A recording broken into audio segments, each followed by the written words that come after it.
I will be talking about Sutton Hoo, the Anglo-Saxon ship burial in this video, and in particular the symbolism of certain objects.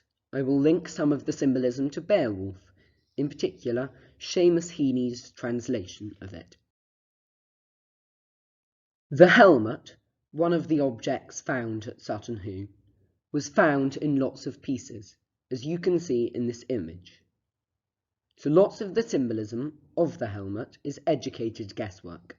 Sometimes we cannot take what we can see at face value. The helmet is made from iron, copper alloy, gold, tin, garnet and silver. It has been gilded, engraved, cloisonné, tinned, stamped, cast and parcel gilded. The owner of the helmet must therefore have been very rich. This leads us to the question, Sutton Hoo? A popular candidate is Redwald, ruler of East Anglia. From looking at the front, we can already see some symbolism, most noticeably a dragon, or a flying beast. We can see this in Beowulf too. Near the end, Beowulf fights a dragon, resulting in both their deaths. Worm, the Old English word for serpent, such as this dragon, is one way of interpreting this creature. However, I would suggest that word, the Old English word for fate, is a much better interpretation. The dragon represents fate. Here is an extract from Beowulf. No easy bargain would be made in that place by any man. The veteran king sat down on the cliff top. He wished good luck to the Yeats who had shared his hearth and his gold. He was unsettled yet ready, sensing his death. His fate hovered near, unknowable but certain. Take a look at these eyebrows. They have gilded zoomorphic terminals, or ends. These comprise of boar's heads. According to Norse mythology, the god Freyr possessed a great boar on which he rode, and his sister Freya had a similar boar. To the Anglo-Saxons, the fierce wild boar was a symbol of strength and fertility. It was ceremonially eaten along with apples at the midwinter feast. In Beowulf, helmets are often described as having boar shapes. Here we can see four of the decorative features of the helmet. They are very hard to see on the damaged helmet. So, in the 1970s, the Royal Armouries created a replica. We can see a leather lining of the helmet. In the original, there would have been a leather lining, however this is worn away in the highly acidic conditions of the burial chamber. We can see the decorative features much more clearly on this replica. There are two replicating warrior motifs throughout, colloquially known as the dancing warrior and the fallen warrior. We can see the dancing warrior above the two eyebrows. Again, there are boars. In this instance, they are dancing with weapons. This represents strength, fertility, and crucially, life. The second, which we can see on the side of the helmet, is the fallen warrior. This, like the dragon, represents fate. You will die. We, humans, are the only organism that knows that our death is inevitable, and this visionary insight is portrayed here as a constant reminder to the soldier of our mortality.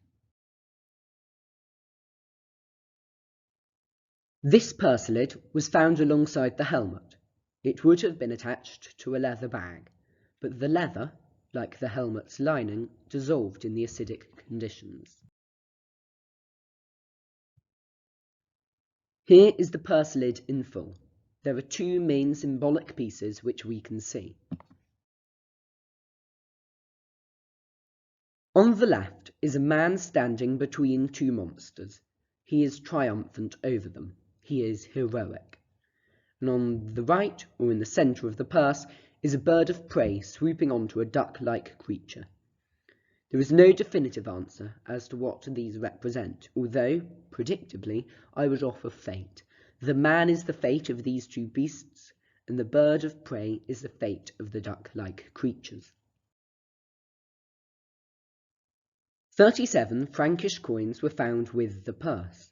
These spanned, in the date of minting, from around 572 AD to 625 AD. These coins must have been stored in chests or hoards. We don't find coins in circulation in the UK today from the 1970s. We saw these hoards in Beowulf 2. For example, the dragon kept one.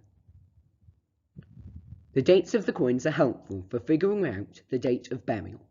We know that it cannot have been before 625 AD and cannot have been too far afterwards. There are also 3 blank coins, which cannot have been worn away, as the other coins have not been. They therefore must have been unminted. There are also 2 small ingots, which were found with the coins. An explanation for this would be that the Anglo-Saxon culture was still not fully converted to the currency method. The original reasons for coins was in Lydia, a source of electrum. Electrum is a naturally occurring alloy of gold and silver with trace amounts of copper and other metals. The reason for this coinage was to standardize the contents of the coins. In Anglo-Saxon England, the coins were made of high caratage gold, so they must have seen no purpose. I will focus on this gold coin in particular. It shows on the right the importance of ships and maritime culture. The beginning and end of Beowulf contains a ship burial.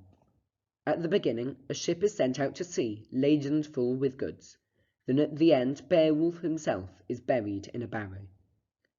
Then the Geat people began to construct a mound on a headland, high and imposing, a marker that sailors could see from afar.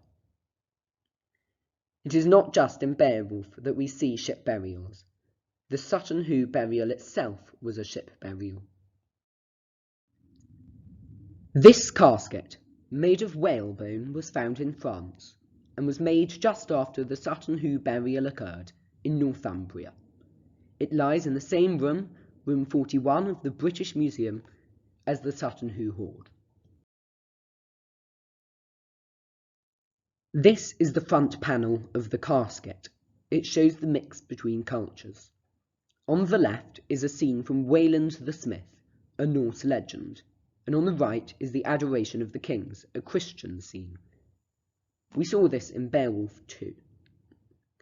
Sometimes at pagan shrines they vowed offerings to idols, swore oaths that the killer of souls might come to their aid and save the people.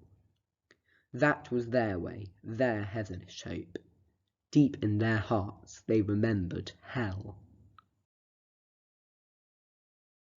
This side, the left, depicts Romulus and Remus, a Roman or Latin story. Romulus and Remus are the first runic words. And this, the right side's panel, depicts an unidentified Germanic legend. The verse above and below it is cryptic. The 3 labels read Riski, rush, Wudu, wood, and Baitar, biter. The top of the casket also shows a Germanic episode, this time relating to the hero Egil.